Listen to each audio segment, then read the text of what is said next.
Hi, welcome back. I'm here with Stacey Harris, VP of Research at Cedar. Stacey, how are you doing today? I'm doing well, coming to you from a nice sunny day in North Carolina today. So, All right. Well, thanks for joining me. Now, you've been doing research in the HR systems, HR technology space for a long time. And here we are at the end of April, and you're about to launch the HR systems research study for the 23rd year. Is that right?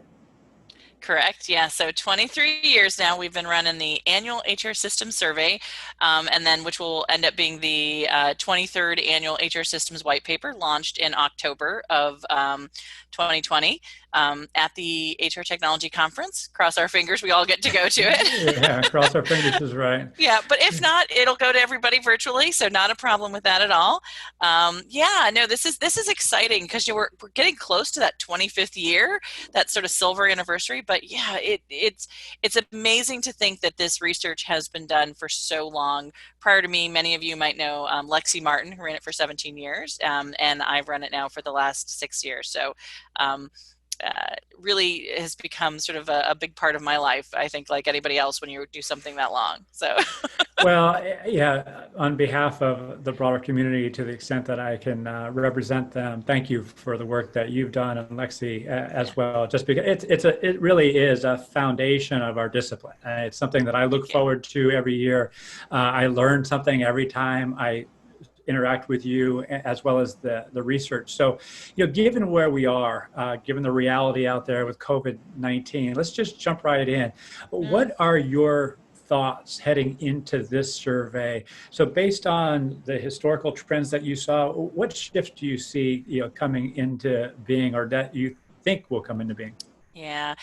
This has been a difficult year. We really had to think twice. We're like, do we even send the survey out, right? Because it was scheduled to go out about 2.5 weeks ago, almost 3 weeks ago now. And we had to step back and say, well, let's talk to our audience and see what they're doing. And we knew that wasn't the right time because I think everybody was in a bit of a panic mode, trying to sort of deal with their own internal business requirements.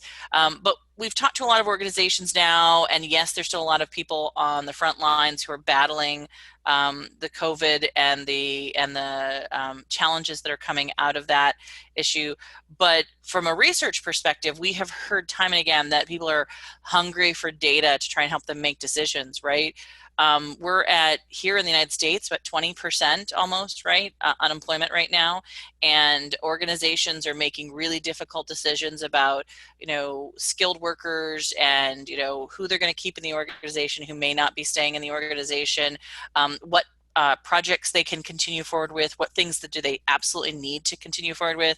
And so we heard loud and clear that people wanted to take the survey still, but they wanted to make sure that it was asking the things that would add value in October, right? And so a lot of the stuff that we've been doing this year is really thinking about what type of data would help the organizations make those difficult decisions, and what type of data has been helping them.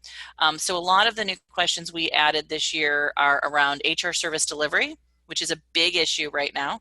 How are you reaching your employees? How are you communicating with them? What tools are you using to do that, right? Anybody would have loved to have joined the stock market on Zoom, I think, Yeah, right. in January, and maybe have dropped it in February before, the security issues. But I mean, every company has been trying to figure out what's the right tools to sort of really maximize the employee outreach and the employee service delivery. And they're also trying to figure out what they need to do to keep in touch with employees, maybe who they furloughed, right? Mhm. Which is a big conversation. We've been hearing a lot of organizations like, what am I allowed to do? Who am I allowed to touch base with? And they're also trying to figure out, how do I deploy skilled workers who are in one area of my organization to another area, right? Healthcare facilities particularly are looking at redeployment capabilities and skills and certifications. So we're asking questions about what data people are leveraging through this crisis. We're asking them about what tools they're leveraging in this crisis. We're also asking them about what vendors have been the most helpful through this crisis, Wow. as well, because one of the things that's really important to us is to be a voice of the customer and the community. And we're also asking about what technology has been most valuable. So that's a lot of the new stuff that we've added, but we're continuing to keep some of the things that we've done for years, which is what's the user experience of your current HR environment? What's the vendor satisfaction you have in general with the technologies? Because even though this is a moment in time, you've been with those vendors for, several years. There's some conversation there to have, and what new tools are people picking up in the areas of analytics and shared services, and in the areas around workforce management and talent management and core HRMS. So still a big survey. I wish I could say that it was shorter, but it's not. No, it's definitely a thorough survey, and that's what makes it so rich, because there are narratives that emerge that inspire confidence to say, okay, this is the direction, this is likely where my organization can and should be focusing given the external environment, as well as what's happening within the HR systems area. With that in mind, over the last 10 plus years, we've been in an economic boom in one form or another. And, that a lot of energy has been in hiring, and a lot of tools have emerged to help facilitate that. Obviously, we're in a different space right now. So what do you see happening with recruiting technologies relative to where other budget might be spent? Yeah, I think this is going to be a little different than, so like if you looked at like the 2008 economic downturn, recruiting technology just fizzled, right? There was, not only was it not being purchased, but people weren't leveraging it in a strategic way oftentimes because they hadn't really done a lot of enterprise implementations. There was still a lot of point solutions out in the market at that point in time, right? One of the things I think that's a little bit different this time around is that we're not just talking about the applicant tracking system or even a sort of job board system, right, which we would have had in 2008. Today, we're talking about a whole series of platform technologies, right? So you've got your marketing outreach tool, you've got your candidate management system, right? You've got your video interviewing and your referral tools, and maybe even your alumni software, all connecting together right along with your applicant tracking systems. And so I do think we will definitely see a pullback. There's no doubt. I mean, you're definitely going to see a pullback in the amount of activity on some level that people are, and it's probably a better way to put in the funding they're investing in those recruiting technologies. But in all honesty, you're actually going to see an increase in activity because more people are going to be, because there are more people out of work, are going to be applying. So those tools that are focused on background checks, like right now, investments are going to background check tools, to tools that help you source the exact right candidate, right? If you're having hundreds of resumes come in, right? We're seeing organizations invest time and money in areas where they can keep touch with people that they have let go. We talked a little bit about that furlough communication, right? A lot of those are alumni tools, right? Someone's left your organization, you had to let them go. Maybe they're not furloughed, maybe they're actually laid off, but you want to see where they're going to be at in a year because you're hoping by then your business will grow and you'll be able to bring them back. We're seeing some investment in those areas as well, right? So I do think it'll be a different type of downturn. It's not going to be exactly the same thing we saw in 2008. And people will be using analytics a lot more to decide which of those tools are going to be getting the best outcome, I would say, right?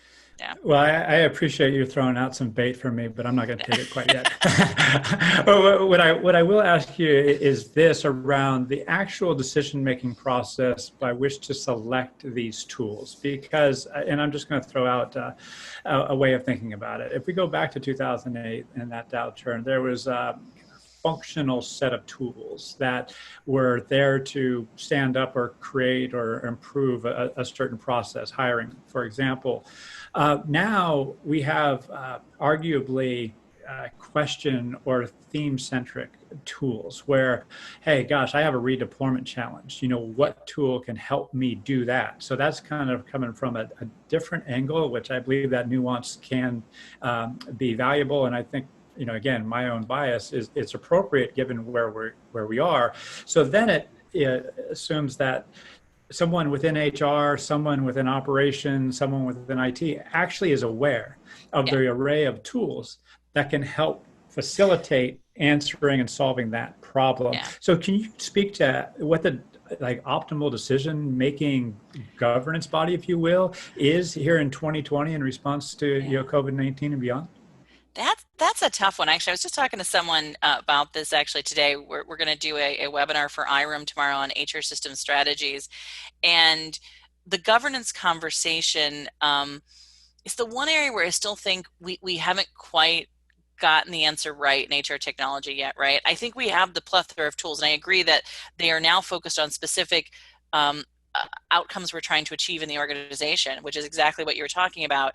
But my sense is that we haven't created that visual of the technology map inside the organization very effectively, right? We have a lot of Mm-hmm. great tools that will figure out, what your underlying usage is of your network and which areas, you might be using a tool more often than another, right? But the actual like underlying data inside of them, right, we're not aware of all the time, right?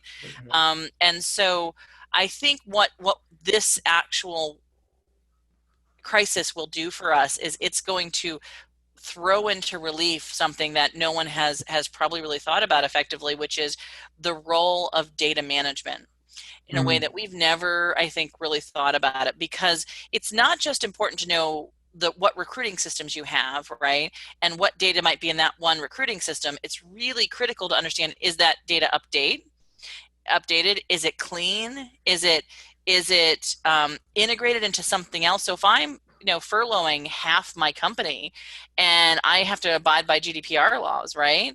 And I have to pull all that data out of my system, right? And do I know every place where that employee data has been, right? And it's okay when I'm releasing 2 or 3 people, but when I'm releasing 250 or 2,000 or 5,000, all of a sudden that becomes kind of a crazy process for HR. And I've literally talked to HR professionals who are literally in the last month going system by system, pulling data out of those systems, right? Or vice versa, they need to update skill sets and they're literally going system by system, asking people to fill out forms so they can update the systems that we have put in place and spent millions of dollars investing in. Yeah. So I think the governance is going to be the piece that people are going to start to realize is broken right now. No matter how good the system is, if you don't have a good governance, you're not going to have the data you need, right? Well, yeah, gosh, you just like you make me go like that when you're sharing all that in a good way, because there's two quick, key things out of that. And again, I'm going to own my own bias in this, being a people analytics professional, is that so many organizations have had a technology-centric approach to Yes. HR technology, meaning that I'm just going to get this and I'm going to try and make it work, and not taking Yeah. either a process centric or data centric, or prioritizing the data. Like, this is the data that I need. How am I going to manage it ongoing so I can actually be flexible when unforeseen occurrences like this come up? We can go down that rabbit hole really deep, but instead, what I'd like to do is go back to this decision making process, because I agree we haven't gotten it licked. Because my question goes back to you: to solve this problem, I see people analytics professionals in particular, but HR in general, Yeah. elevated in prominence and priority in the conversation around what do we do in response to COVID-19. Yeah. Now, for me, thinking 2, 3+ months ahead is, how can we maintain the momentum that we have generated? Again, it's been just circumstantial. Yeah. But now, if we're not rising to the challenge on an ongoing basis, then we're going to miss an opportunity. And as I'm sure you know, Josh Bersin has been out there, McKinsey, Yeah. Willis Towers Watson, Mercer, been talking about the need for new management models for years. Yeah. And here we are, HR has this unique position to help create something new and have if not a people first, but certainly a people centric organizational strategy. So, what would be your ideal, governance or visualization of the HR tech ecosystem? What has to change for you? Well, I think there's a couple of things that probably has to change. One is, I think we have to acknowledge the strategic role of what we're generally seen as administrators, which is your HRIT professionals, right?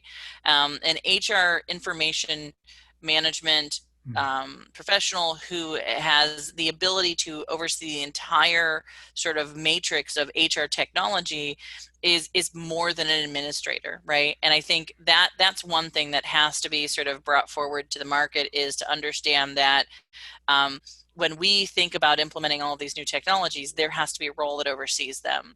I also think we have to have we're seeing this with GDPR, we're seeing this with the California laws, we're seeing this with a couple other laws, that there will have to be someone inside of organizations who is responsible for data and its role, just as much as we see people responsible for finances and its role in the organization. And so I do think that we're going to see more chief data officers inside organizations, and they need to be part of this conversation, right?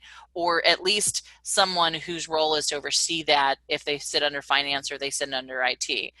I think chief information managers or CIOs are part of the governance model as well, but I also think that their domain is so broad that in many organizations we leave the big decisions to them. And I think part of the new conversation is that if it's a people-centric focus, then you have to have the functional leader, which is your HR professional, and the IT leader, which is your IT professional, working hand in hand. And so I think that, again, brings out more of a conversation about the fact that this isn't a top-down conversation about security or a top-down conversation about systems that are needed across the organization, but this is more of a services model where the IT group is taking in the needs of the market and they have to figure out how to meet their needs, right?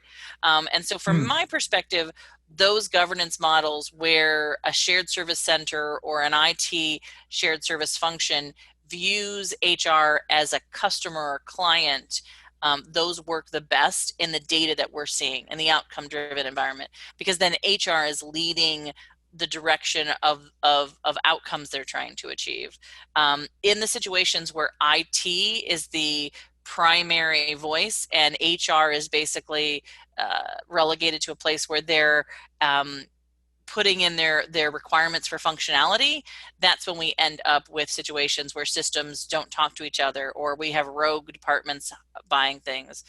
So I think the functionality has to be a governance group that's together with a service model where IT is seeing HR as much of a client as they see finance or marketing or anyone else in the organization. Yeah, I really like what you're sharing, because just to play that back is effectively not only looking at HR as a customer, but the customers of HR, which would be the Yes. employees, the workers in general. So the better we can understand their current and future needs, the better we can prioritize not only the technology, but the process and underlying data that we in turn would be managing and using for analytical purposes. Is that Yeah, right? exactly. And not to, I think that's part of why the HRIT professional or HRIM professional has become so important, because they play that middle road. They translate the employee requirements and the HR requirements into language that IT can understand. And when they're seeing, probably one of the best places, one of the larger pharmaceutical organizations that I used to work with all the time, they had a business. So they had a role in IT that was specifically a business partner to the HR organization and to the learning organization. So they had two separate roles who did those functions. And that particular role was focused solely on translating the needs and the outcomes that organization was trying to achieve into a technology solution architecture, right? Hmm. And that worked really well. And I've seen it work well in small organizations as well. It's not just a big company model, right? Yeah, it's something that, as we're talking, and if I'm a listener, I'm like, well, duh. Yeah. That should not only be happening, that should have been happening all those years. But just before we leave the topic, why don't you think it's the norm? What we just described, it seems like a reasonable way, but what's been the inhibitor from I getting think to where that process? Yeah, I think some of it's turf wars. I mean, to be completely honest, right? Yeah. There's challenges, and I think the CEO and the executive um, organizations have to alleviate that by focusing on what's important to the organization and making sure that um, the fundamentally that the IT and digitization isn't about just making the organization more technically savvy, but it's about actually achieving outcomes for the organization's goals, right? And so I put that on the shoulders of the Hmm. executives. But I also think that, to be completely honest, I think HR has to own some of this. I think HR oftentimes, um, it's easier to fall back on um, the old ways of doing things, the compliance driven approach to HR, right? Yep. Yep. And I think oftentimes it we put ourselves in the corner because we are afraid that our data isn't quite clean enough, or because we're afraid that the insights that we're giving aren't as crisp and clear as what we're seeing in the finance side, or because we're seeing that, you know, that we maybe don't have all the tools at our fingertips that we would like to have a perfect answer, right? I think sometimes, particularly for HR, good is, or excellence is the enemy of good, right? In that situation. And so, and I think IT is very much, you have to understand the world they live in. It's very black and white. It's very, centered around privacy and security and possible breaches. So what they want you to do is come with the best possible answer. You don't always have to have the right answer, but the best possible answer for them, right? Hmm. And I think sometimes we hold back because we're afraid that our answer isn't good enough. So I think those are the two biggest reasons when I talk to organizations. HR just isn't comfortable stepping up, or there's turf wars going on, and the executives aren't addressing it. So Yeah, I hear you, and for better or for worse, I agree. It's the case we haven't thought systematically. We're still siloed in our thinking around process, your yeah. recruiting, engagement, performance down the line, as opposed to a holistic employee experience, which goes into the question that I want to ask you around employee experience and people analytics, because you can take it wherever you want, because people analytics, the use of data, we just touched on it, but really, seeing people analytics as a discrete capability requiring discrete tools sometimes. Yeah. And employee experience has gained a lot of press, rightly so, over the last few years. And I see them personally coming closer together, because employee experience then informs what data you're going to have, and how you're going to actually analyze and shed insight onto what's happening Yeah. with people within the company. So what are your thoughts? What are you seeing in the people analytics and or employee experience space? So I think, it's an interesting world. On the people analytics side, there's been a lot of what you would call point solution tools, right? Right. We have the tableaus, and you have the quick sites, and you have the Microsoft Power BIs, right? Those tools are powerful, and they give us a lot of cool opportunities. And then you have a couple of solutions that were tailored towards HR, like Vizier or One Model, and all those are really great tools as well. But none of them, I think, at this point have created an environment where HR feels like they can do everything they need to do without pulling out Excel at some point, right? Right. Sure. Right. And this is right. And I think we're getting closer to that, and there's definitely, I think, a lot of push in some various vendors to really try and alleviate the need to pull the data out and do something with it and put it back in. But one of the things, I think that we're seeing in our data is that, we just haven't seen the numbers budge between those who are using people analytics tools. It's been around 40% of the market who are leveraging them on a regular basis, right?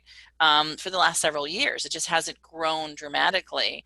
And I think part of that is because there isn't a connection right now to the business decisions being made every day. There's a connection to a project, like I want to improve engagement, or I want to improve my recruiting numbers. There's a lot of focus on a specific thing, maybe, or a number that I want to change, but that how I run my business oftentimes, right, it doesn't feel like that seems to be coming from the HR analytics side of things, right? Mm. Um, Yes. and that's an everyday conversation, not just something that happens once in a while. Now, the employee engagement conversation and the employee experience conversation is is fitting into the market in a way where we're seeing a lot of those tools tracking just the simple activity of what employees are doing, right? Like where are they going on the web? What tools are they using on their desktop? What you know what emails are they sending? How am I aggregating all of the calls that I'm making? All those kind of things, right? And that's capturing the picture of business, what's happening on a day-to-day basis, right?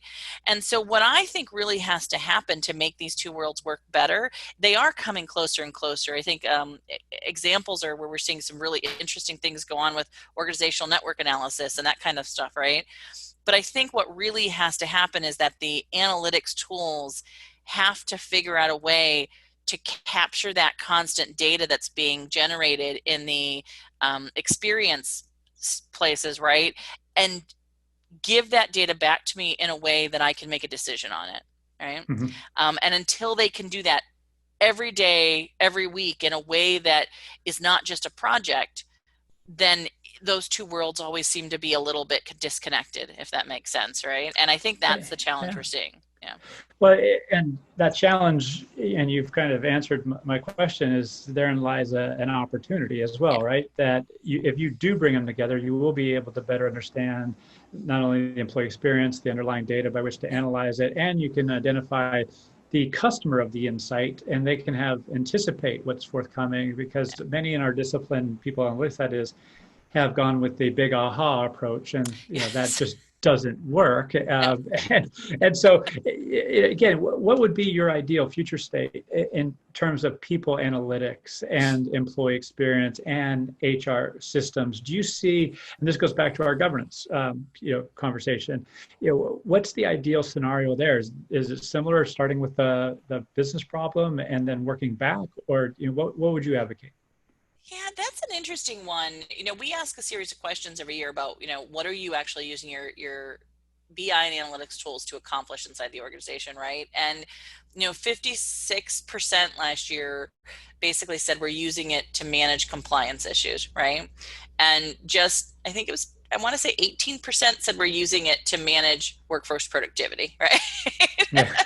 um, so I think it feels like it should be that I start with the business problem, right? Like that should be the right direction. And I'm not sure that I'm probably the right person to answer this question in totality, because I think there are people who are out there doing this every day who actually will have some insight into what it looks like on the ground. But what I can tell you that I'm seeing from the data is that it it isn't just about answering the one question about workforce productivity, or that tracking compliance is wrong, because that's still an important component of any kind of tracking.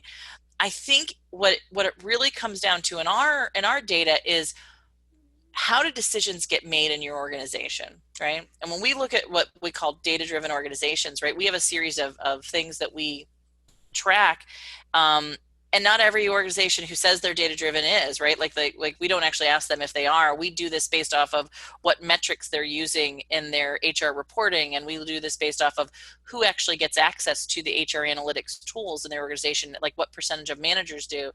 And what we have found is that if your organization is making decisions based on data, then data is in everything that they see, which means that it's available on their portal environments. You're embedding it in their operations screens. You're embedding it in their emails. You're making sure that data is in the places they are at when they need to make those decisions. And so I think that the right answer isn't where you start from, but where the data is at and how you're capturing the data. Mm. So what you have to really do is make sure that it's not a burden to get data from everybody on their skill sets. Figure out some way that it gets captured automatically in how they do their work, right? That it's not a Mhm. burden to get clean and updated information on where employees live, right? That there's some value to them in knowing where they live. Maybe you send them a present every year. I don't know what it is, right? but the fact is that we have turned the gathering of data into a burden, and then vice versa, we have turned how you access data into a burden.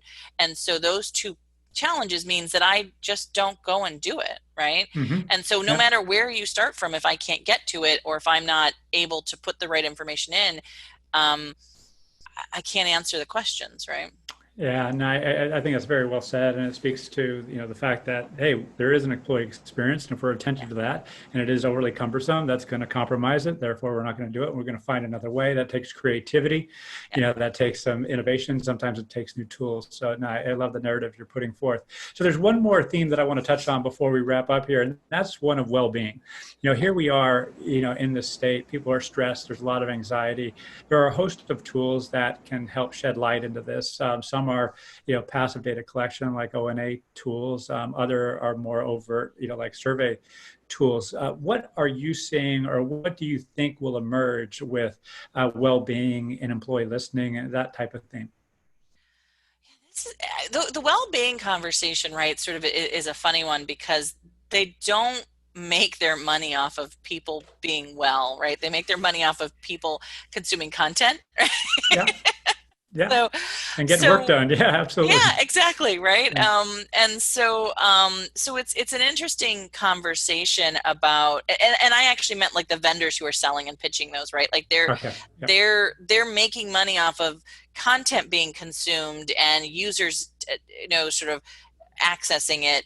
And the employees are struggling because, these tools aren't always designed in a way to sort of fit into their work environment, right? To fit into their lives. They're apps on their phones, or they're something that tells you to take 5 minutes out of your day, or go do this activity, right?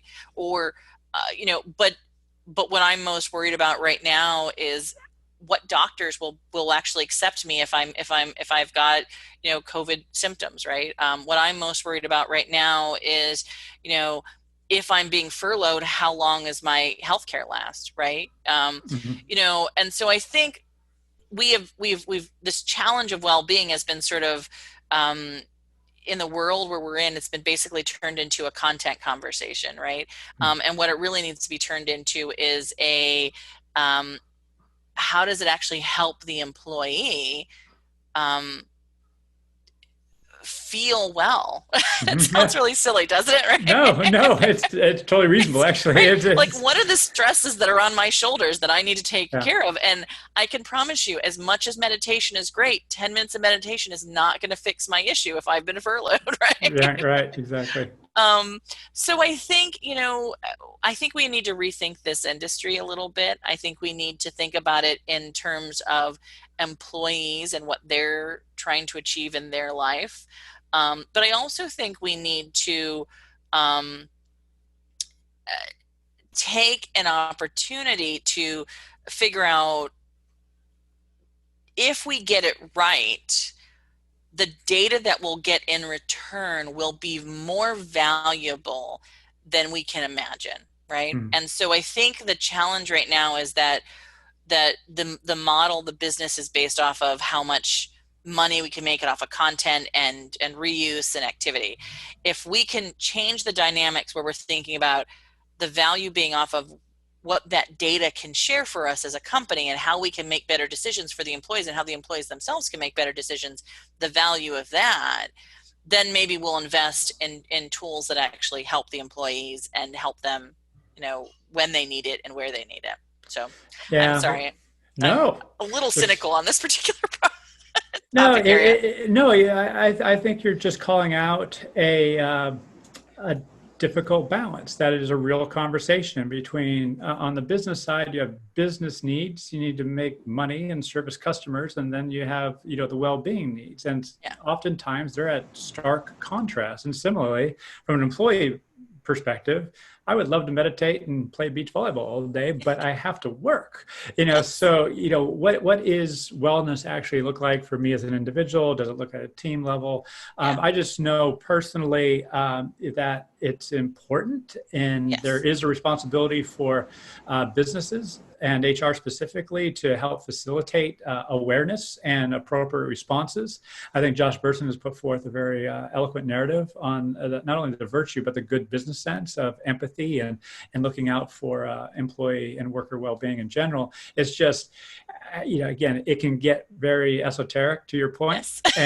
and oftentimes it's not aligned with the real priorities that, hey, we gotta save the business, or we gotta adjust significantly. So there is an and in there is a balance, and it's just a discussion from your perspective that I wanted to spark up, and I did. It's an interesting conversation. I think for the market as a whole, that the tools aren't bad, and that and what they're trying to accomplish is really good.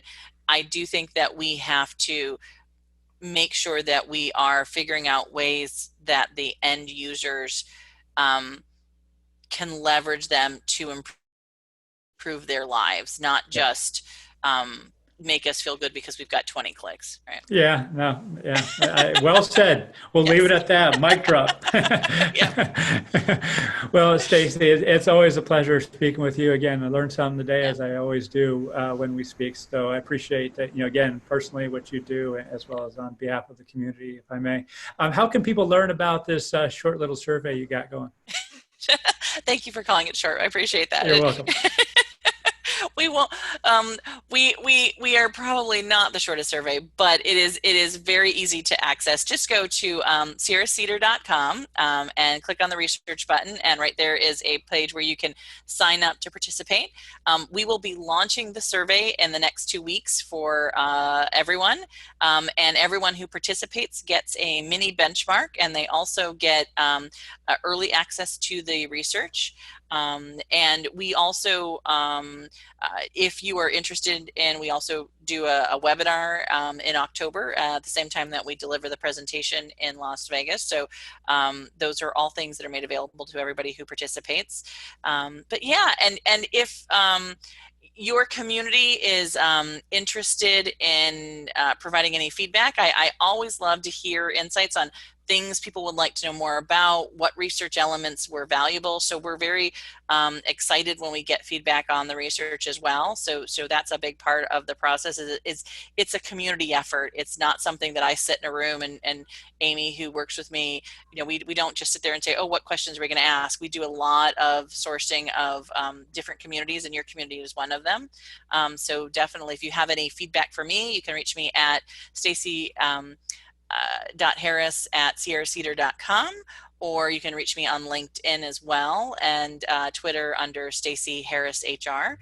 So any of those ways, if you have a comment about the research, I'm happy to engage. So. Outstanding. And we'll put all that information and links below. So again, Stacey, super appreciate you. You stay safe and well, and we'll talk soon. Yeah. You as well. Thanks. Always a good time to have a conversation with you. Yep. All right. Thanks. Bye. Bye.